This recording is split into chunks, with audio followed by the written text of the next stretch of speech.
You walk into your dusty garage, a storage shed, or a cabin that has been locked up all winter. You grab a broom and you start sweeping. It is a chore you have done 100 times before. The sunlight catches the dust swirling in the air, a thick cloud rising up from the concrete floor. It looks completely harmless. It looks like ordinary dirt. But what you cannot see, what you could never see with the naked eye, is that you might have just launched a microscopic, potentially lethal biological threat straight into your airways. As you take a deep breath, pulling that dusty air down into your lungs, you have just started a clock. Within a few weeks, you will feel a fever spike. You will feel deep, agonizing muscle aches in your thighs and your back. You will tell your family you just caught a bad flu, and you will go to bed expecting to sweat it out. But a few days after that, the flu will not break. Instead, you will struggle to draw a single breath. Your chest will feel like it is being crushed in a vice as your lungs begin to fill with fluid from the inside out. This is not a movie script. This is not a horror story designed to scare you. This is the exact documented reality of Hantavirus Pulmonary Syndrome. And today, you are going to learn exactly how to make sure that story never, ever happens to you. Welcome. I am your doctor, Dr. Franklin Reed. If you are watching this, you are taking the absolute most crucial step to protect yourself, your children, and your family from a severe, fast-acting respiratory disease. We are cutting out the rumors, the panic, and the endless internet myths that confuse people. Instead, you are getting the hard, medically accurate facts, completely aligned with the highest standards of global health guidelines. As a doctor, I have seen the devastating consequences of misinformation. I want to make one thing very clear right now. People do not fall victim to this illness because it is an unstoppable, invisible force. They fall victim because they simply do not know the rules of prevention. They die because of a lack of awareness. Today, you are getting those rules. You are getting the clear, proven strategies that solve the problem of hantavirus exposure before the virus ever gets anywhere near you. To truly protect yourself, you first have to understand exactly what you are fighting. And to do that, you need to understand where this threat comes from. Hantavirus is not a new invention of the modern world, but our understanding of it as a deadly respiratory threat is surprisingly recent. Imagine the year 1993 in the Four Corners region of the American Southwest. A young, completely healthy marathon runner suddenly develops severe shortness of breath and dies within days. Shortly after, his perfectly healthy partner suffers the exact same fate. Local doctors are baffled. An intensive medical investigation begins, involving the highest levels of national health organizations. They test for everything known to medicine at the time. They test for the plague, they test for anthrax, they test for obscure toxins. Nothing matches. Finally, researchers trap the local wildlife, and there, hiding in the perfectly ordinary deer mouse, they find the culprit. A strain of virus that had never been documented in this region before. A virus that the mice carry without ever getting sick themselves. That discovery changed everything we know about how you can catch a deadly disease. Because you cannot catch this virus from another person. If someone in your house gets sick with Hantavirus Pulmonary Syndrome, they cannot cough or sneeze and pass it to you. You do not have to isolate them the way you would with the flu or a common cold. The true carriers, the sole source of this specific danger to your home, are rodents. Specifically, certain types of wild mice and rats that live in rural, semi-rural, and increasingly suburban areas. These rodents carry the virus inside their bodies. It circulates in their blood, and it is heavily shed in their urine, their droppings, and their saliva. The rodents run across the rafters in your attic. They scurry under the shelves in your basement. They build nests inside the engine compartment of a tractor that has been parked in the barn all winter. And as they do, they leave their waste behind. When that waste is fresh, it is damp. But as it sits there in the dark, it dries out. The moisture evaporates, leaving behind a brittle, fragile residue. And inside that dried residue, protected by a tiny envelope of lipids, which is a layer of fat, the virus waits. It can survive in that dried state for days, sometimes even weeks, depending on the temperature and the humidity of the room. And this leads you to the absolute most important rule you will ever hear about cleaning. The golden rule that separates safety from critical danger. Never, ever dry sweep or vacuum a space that has been closed up or shows any signs of mice. When you push a stiff bristled broom across a floor covered in dried rodent waste, you are applying mechanical force to that brittle residue. You shatter it. You break it apart into thousands of tiny microscopic particles. Because they are so small and so light, these particles immediately become airborne. They catch the invisible air currents in the room and they float. When you breathe them in, they travel down your trachea, past your bronchial tubes, and deep into the tiny air sacs in your lungs called alveoli. This process is called aerosolization, and it is the primary, overwhelmingly most common way you get infected. You do not need to be bitten by a mouse to catch hantavirus. You do not even need to see a live mouse. You just need to breathe the contaminated dust that they left behind months ago. So what do you do instead? How do you actually clean that garage or that cabin without putting your life at risk? You ventilate and you wet clean.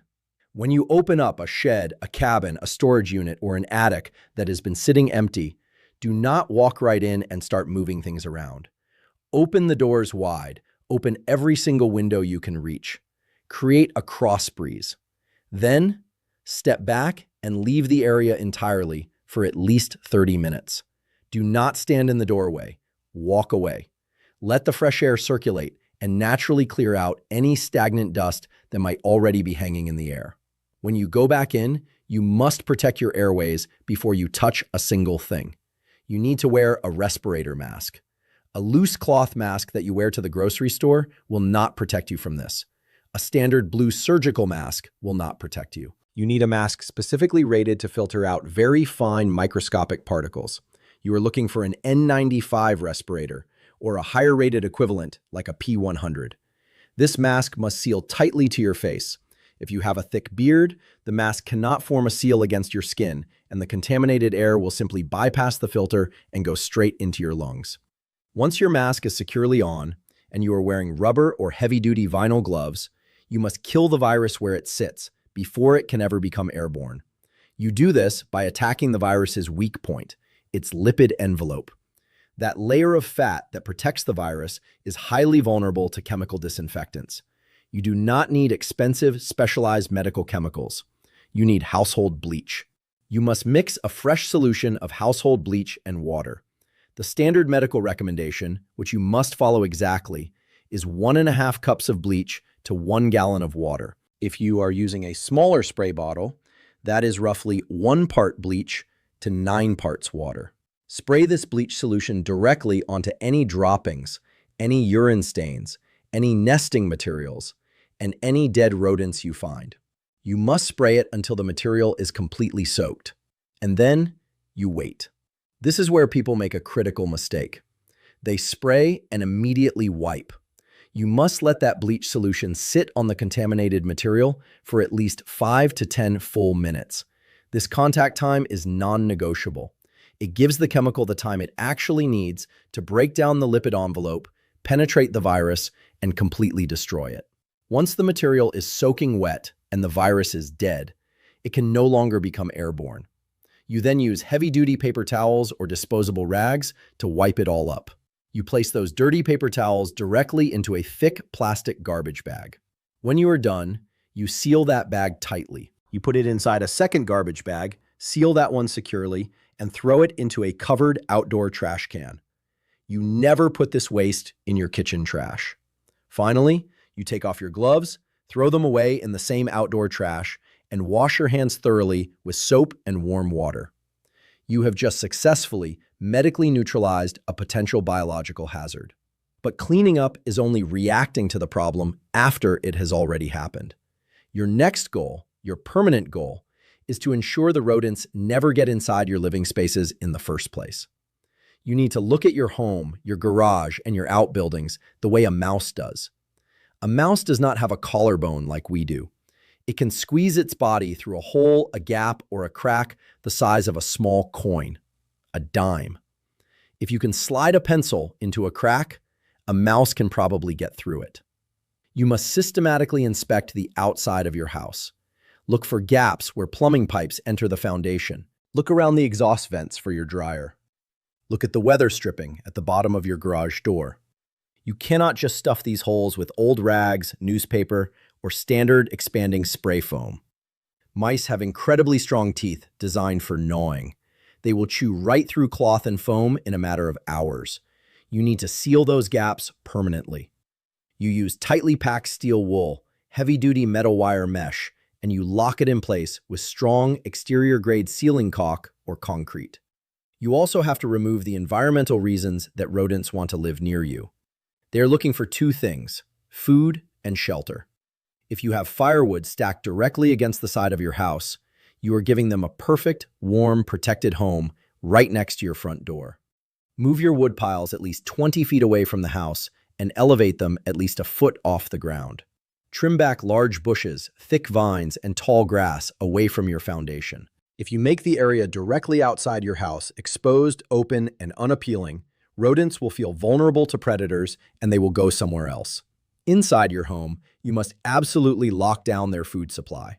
Leaving pet food out overnight in a bowl, on the porch, in the mudroom, or on the kitchen floor is an open invitation for every rodent in the neighborhood. Storing birdseed, grass seed, or bulk grains in thin paper bags or cardboard boxes in the garage guarantees that you will attract mice. You must transfer all of these attractive items into heavy-duty plastic bins, thick glass jars, or metal containers with tight-fitting, lockable lids. A mouse has an incredible sense of smell. If a mouse gets into your house and finds absolutely no accessible food, it will not stay long. If you do decide to set traps to catch rodents that have already bypassed your defenses and gotten inside, you have to handle those traps correctly. When you find a dead mouse in a traditional snap trap, your first instinct might be to just pick up the trap with a paper towel and toss it in the trash. Do not do that. You must treat that dead rodent as a highly infectious biohazard. Put on your rubber gloves, take your bleach solution, and spray the dead mouse and the entire trap until they are dripping wet. Let it soak for 5 to 10 minutes to kill any virus present in the urine, on the fur, or on the wood of the trap itself. Then, pick up the mouse and the trap if you are disposing of it, place them in a double plastic bag, seal it, and throw it in the outdoor trash. Many people prefer to use live traps because they do not want to kill the animal. But from an infectious disease perspective, a live trap is actually far more dangerous when you are dealing with a potential hantavirus carrier. When a wild mouse is caught in a cage, it is terrified. It is highly stressed. And a stressed rodent will urinate and defecate excessively all over the inside of that trap. If you walk up to a live trap and the mouse is thrashing around, it is actively aerosolizing its own urine. If you must use live traps, you have to approach them wearing an N95 mask, handle them with extreme caution, and release the animal far away from human habitation while standing upwind. But the safest medical advice for dealing with a potential hantavirus infestation in a home is to use lethal snap traps to quickly and permanently remove the carrier. Now let us talk about your body and your biology, because knowing how to clean up your environment and seal your house is only half the battle. You need to know exactly what happens inside your system if the virus does somehow get past your defenses.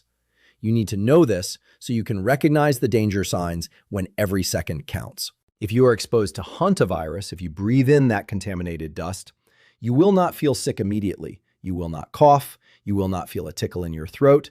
The virus has a silent incubation period. This means it hides in your body, attaching to the cells that line your blood vessels, quietly multiplying and spreading without setting off the major alarms of your immune system. This silent period usually lasts between 1 and 5 weeks, though in some documented cases, it can take up to 8 weeks. During this entire time, you will feel completely, perfectly normal. You will go to work, you will exercise, you will have no idea that a ticking time bomb is multiplying inside your bloodstream. When the symptoms finally hit, they hit hard, but they are incredibly, dangerously deceptive. The virus finally triggers a massive immune response. You will suddenly develop a high fever. You will feel deeply, exhaustingly fatigued, the kind of tired where you cannot even get out of bed. And you will experience severe, deep muscle aches. These aches are not like the mild soreness after a workout. They are intense, and they are usually concentrated in the large muscle groups of your body, your thighs, your hips, your lower back, and your shoulders. You might also experience terrible headaches, dizzy spells, sudden chills, and gastrointestinal issues like nausea, vomiting, or sharp abdominal pain. If you go to an urgent care clinic or your local doctor at this specific stage and just list those symptoms, almost any doctor in the world will likely tell you that you have a severe case of the influenza virus, or perhaps another common viral infection. And statistically speaking, if you live in a city and have not been around rodents, they are probably right. But if you have been cleaning a dusty barn, opening a closed-up hunting cabin, working in an agricultural setting with mouse droppings, or sweeping out a storage unit anytime in the last 2 months, you are in a completely, radically different situation. This brings us to the most critical, life-saving action you can take. If you develop these severe flu-like symptoms, and you have any history of exposure to rodents, rodent droppings, or dusty environments where mice might live, you must go to an emergency medical center immediately. But you cannot just walk up to the triage desk and say, "I feel sick. I think I have the flu." You must explicitly, clearly, and forcefully tell the medical staff your history. You must say, "I have been exposed to rodent droppings recently, and I need you to consider hantavirus." You have to advocate for yourself. You have to give the doctors the one missing piece of the puzzle that changes their entire diagnostic path. Why is this so crucial? Why does this one sentence matter so much? Because if it is hantavirus, the window of time between feeling like you just have a bad flu and actively fighting for your life is terrifyingly short. Usually 4 to 10 days after the initial muscle aches and fever begin, the disease rapidly enters its late catastrophic stage. This is where the biology becomes deadly. The virus does not destroy your lungs directly. Instead, it infects the endothelial cells, the cells that line the tiny blood vessels and capillaries inside your lungs. Your immune system realizes the virus is there and launches a massive, overwhelming counterattack. This overreaction is sometimes called a cytokine storm. In the chaos of this immune response, the tight junctions between the cells lining your blood vessels begin to break down. The vessels become leaky. The fluid from your blood begins to seep out of your veins and directly into the microscopic air sacs of your lungs. Suddenly, your symptoms will shift. You will develop a dry cough. You will feel a tight, restrictive band of pressure across your chest, and you will find it incredibly difficult to breathe. Patients who have survived this terrifying ordeal describe it as feeling like a heavy concrete block has been placed on their chest, or like a tight band is being ratcheted around their ribs. They describe the horrifying sensation of slowly drowning from the inside, because quite literally, their lungs are filling with their own bodily fluids. This is the hallmark of Hantavirus Pulmonary Syndrome. It is a massive, life-threatening medical emergency. And here is the hardest medical truth you need to hear. There is no specific cure. There is no magical antiviral pill or intravenous drug that instantly kills the hantavirus. There is no vaccine you can take to prevent it before you go camping. Antibiotics will do absolutely nothing because antibiotics only kill bacteria, and this is a viral infection. Your survival depends entirely, 100%, on your own immune system fighting off the virus, supported by immediate, highly aggressive, intensive medical care. When you tell the doctors about your rodent exposure early, before your lungs are completely flooded, they will act immediately. They will not send you home with cough syrup. They will draw blood to check your platelet counts and white blood cells. They will take a chest X-ray. If your lungs are beginning to show the classic whiteout pattern of fluid accumulation, they will immediately admit you to an intensive care unit. They will carefully monitor your oxygen levels, your blood pressure, and your fluid balance. Because your blood vessels are leaking, your blood pressure can drop dangerously low, putting you into shock. They will give you supplemental oxygen through a mask. If the fluid in your lungs builds up too fast and you can no longer pull enough oxygen into your blood on your own, the doctors will have to take over. They will sedate you and put a breathing tube down your throat, connecting you to a mechanical ventilator. The machine will force oxygen into your lungs, literally breathing for you, buying your body the precious time it needs to weather the storm and fight off the virus. In the most severe, critical cases, When even a ventilator is not enough to keep oxygen in the blood, specialized hospitals may use an advanced medical technology called ECMO. This stands for extracorporeal membrane oxygenation. It is essentially a highly complex machine that acts as an artificial lung outside of your body. It pumps your blood out, removes the carbon dioxide, adds oxygen, and pumps it back in. It is a treatment of absolute last resort. Getting this intense, supportive medical care as early as possible is the single biggest, most important factor in whether a patient survives hantavirus. If you sit at home on your couch, hoping your breathing improves, the fluid will continue to build, your oxygen levels will drop, your organs will begin to fail. By the time you finally realize you are dying and call an ambulance, it might be too late for the doctors to reverse the damage.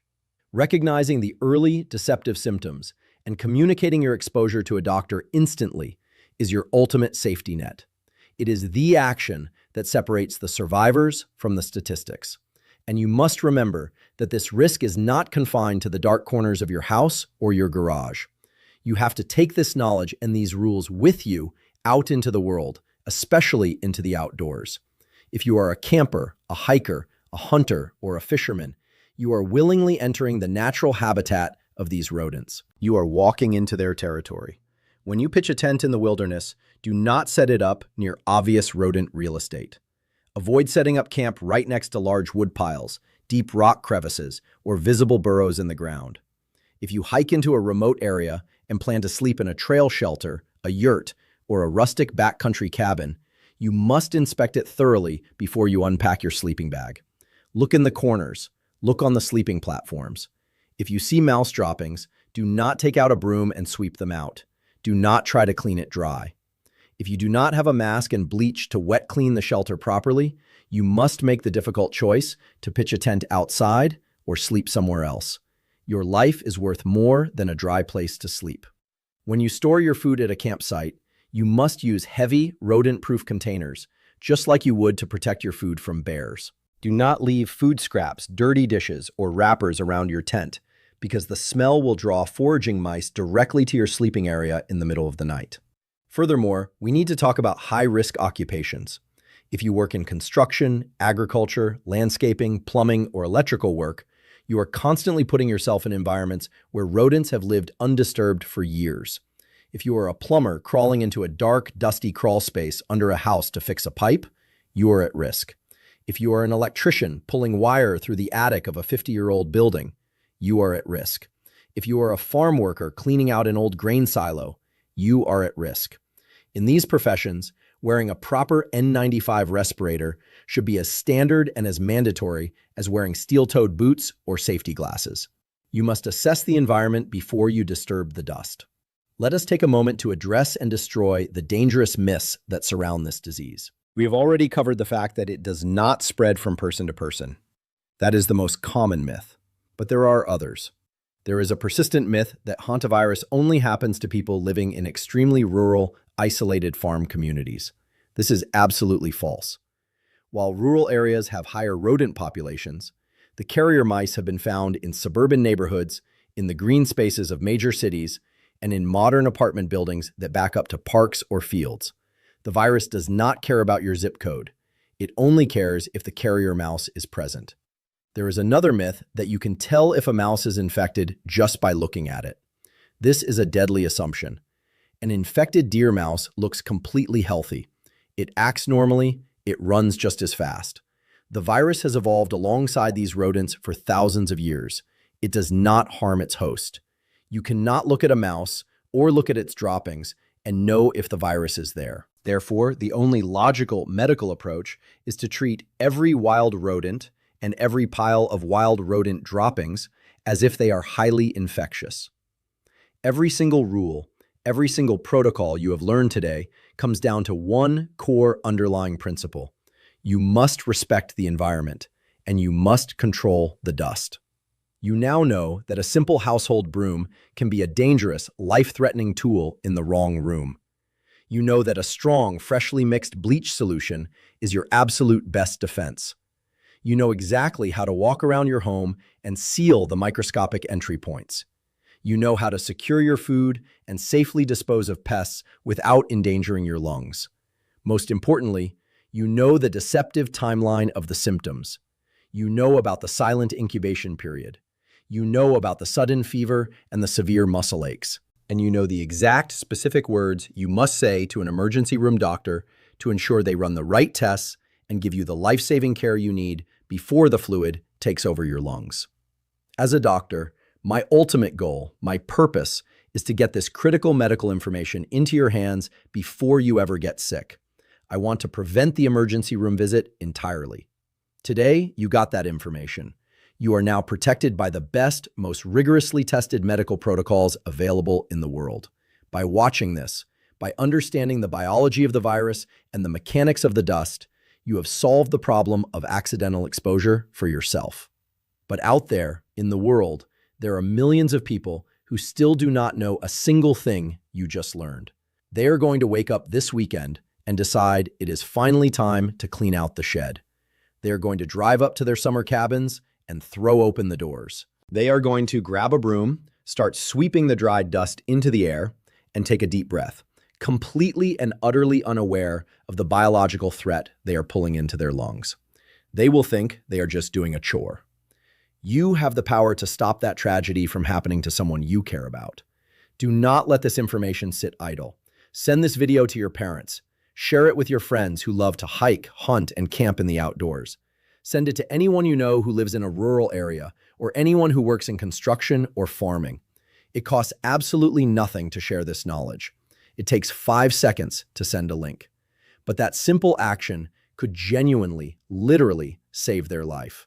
It could be the reason they wear a mask. It could be the reason they use bleach instead of a broom. It could be the reason they go to the hospital early instead of waiting it out at home.